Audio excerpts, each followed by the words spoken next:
Hey everybody, how's it going?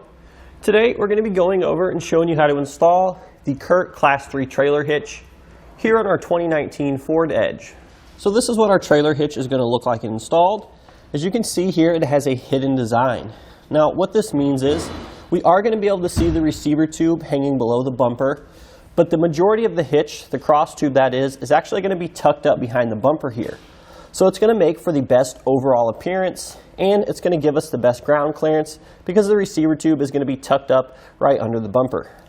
So if we take a closer look at the receiver tube portion of our trailer hitch here, we're going to notice a couple things. Number one, it has a nice shiny black powder coated finish, which is really going to help it hold up well to rust and corrosion issues over time. We also have this nice collar on the outside here, again just giving it a little bit of a better, more aesthetically pleasing appearance. So our trailer hitch is going to allow us to do many different things with our Edge. If we want to use it for a hitch-mounted bike rack, if we want to hit the trails, or we need to free up some space inside the vehicle, we could easily attach a cargo carrier. And because we have the larger 2-inch by 2-inch receiver tube opening, we're going to have a much greater variety of these hitch-mounted accessories to choose from. Now, because of the Class 3 rating, we can also use this for towing. In regards to towing, there are a couple things we need to abide by. That's the weight capacity of the trailer hitch and the weight capacity of the vehicle. For this particular trailer hitch here, it's going to have a 4,500 pound gross trailer weight rating, which is the amount we can pull outward on our fully loaded trailer. It's also going to have a 675 pound tongue weight rating, which is a downward force on the receiver tube. We can also, if we choose, use this trailer hitch with a weight distribution system. The capacities, however, will not increase if we do use this. Keep in mind that these figures are all tested separately at the vehicle, so we do need to take a look in our vehicle's owner's manual to verify the capacity of that. If it's lower than the hitch, then that's the one we'll need to abide by. So as with all of our Class 3 hitches, we're going to have the 5/8 inch diameter standard hitch pin hole, which will accept our 5/8 inch diameter hitch pin and clip. Keep in mind this is going to be sold separately. We also have locking options as well, all through eTrailer. And on the bottom, we'll have our 2 safety chain tabs, which will easily accept our larger clevis style hooks, as well as our smaller S-type hooks. So now we're going to take a couple measurements here for you. They're going to help you when you're selecting your hitch-mounted accessories. The first one is the distance from the ground to the top inside edge of the receiver tube opening. That's going to be about 10 inches. So this will be particularly useful when we're selecting our ball mount, so we can make sure we get the correct rise and drop to tow our trailer level. Now the other measurement we have for you is the distance from the center of the hitch pin hole to the outside edge of the bumper. This measurement will be useful when we're selecting our folding accessories, such as a bike rack or cargo carrier. That way we can make sure while they're in the stowed position, they don't contact our bumper. This measurement here is going to be right at 6 inches. So in regards to installation, this is definitely something you guys can do at home by yourselves. We don't really need any special tools, nor do you really have to have a lot of mechanical knowledge to be able to do this. It's just going to take you a little bit of time, so as long as you're patient, I think you guys can definitely do this one at home by yourselves. So now that we've gone over some of the features of our trailer hitch here, let's go ahead and jump right into that installation so we can show you guys how to do it yourselves. So the first step of our installation, we're going to come underneath our vehicle here. We're going to be working on either side, but you're going to see these little panels here directly behind our rear wheels. We need to go ahead and remove those. In order to do that, it's super simple. We're going to have 2 bolts on the outside here, which we'll remove with a 5.5 millimeter socket. Then we're going to have 2 flange nuts on the inside. We'll show you those next with a 10 millimeter socket.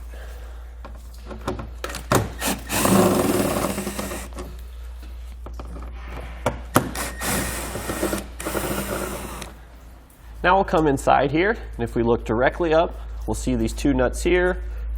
We'll take our 10 millimeter socket and remove those.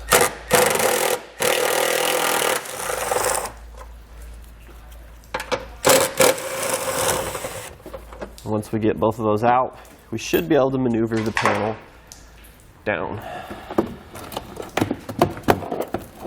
Now we'll just simply repeat that same process on the other side.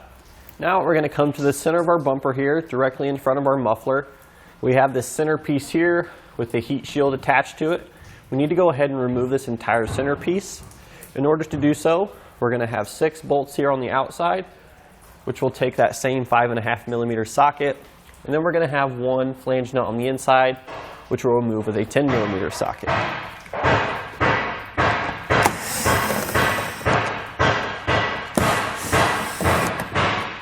And now we should be able to take the panel just straight out.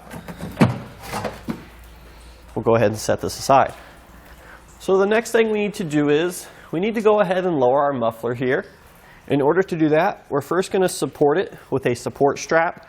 We're just using a cam buckle strap. If you're on the ground, chances are you can just use a jack stand as well. But essentially, we're just going to find 2 points here. I'm going to use the lower cut mounts for the control arms.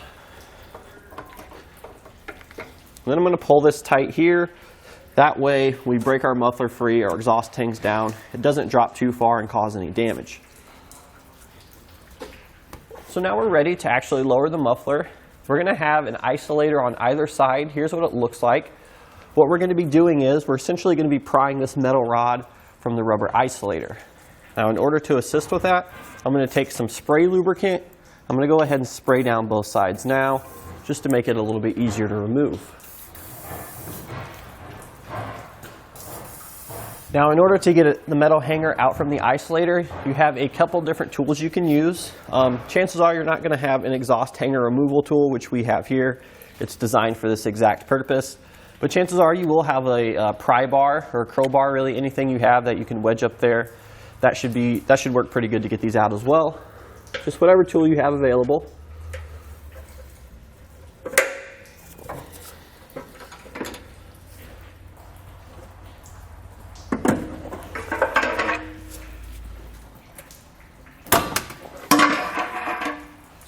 So now if we look directly up from our muffler here, we're going to have a stud which hangs down in the center of our vehicle here. It's attached to the bottom side of that trunk pan.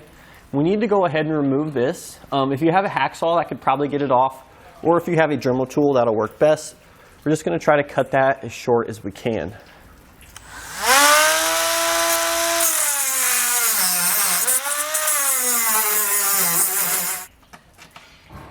And there we go.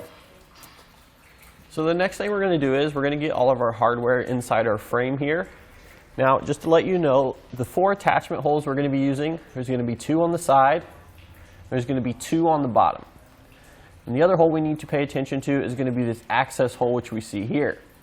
So essentially, we are going to use our fish wire technique along with our spacer block and carriage bolt, which we see here. And we're going to feed these through the access hole and pull them out each of our 4 holes here. We'll go ahead and show you that method now.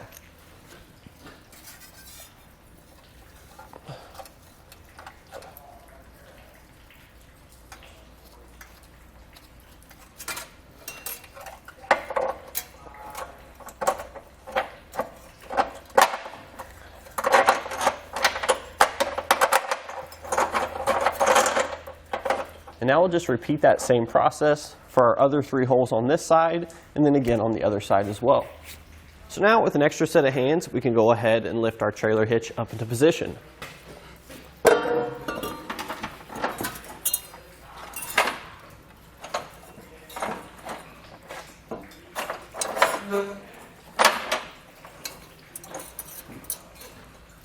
So a quick note here, for the bolts we have in the side of the frame, you want to make sure we don't pull those out yet. We want to leave them recessed into the frame.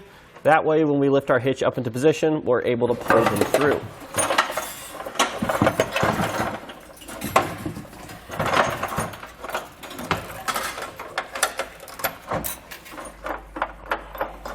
So now that we have one of the bolts into position on each side, we can go ahead and install the rest of our nuts. So keep in mind, the rear hole here and the 2 top holes are going to use those flange nuts. The front hole up here is going to use a split lock washer and then a standard jam nut. So let's go ahead and secure everything now.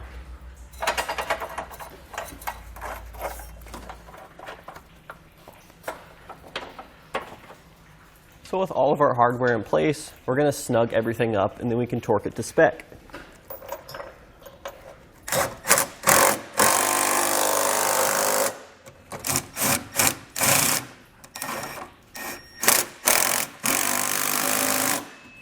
So now we're going to come back with a 11/16" socket.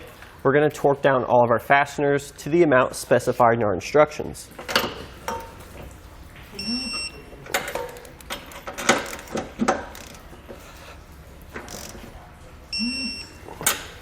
So now with our hitch torqued down, we can go ahead and lift our exhaust back up into position and install the remaining panels that we took off previously.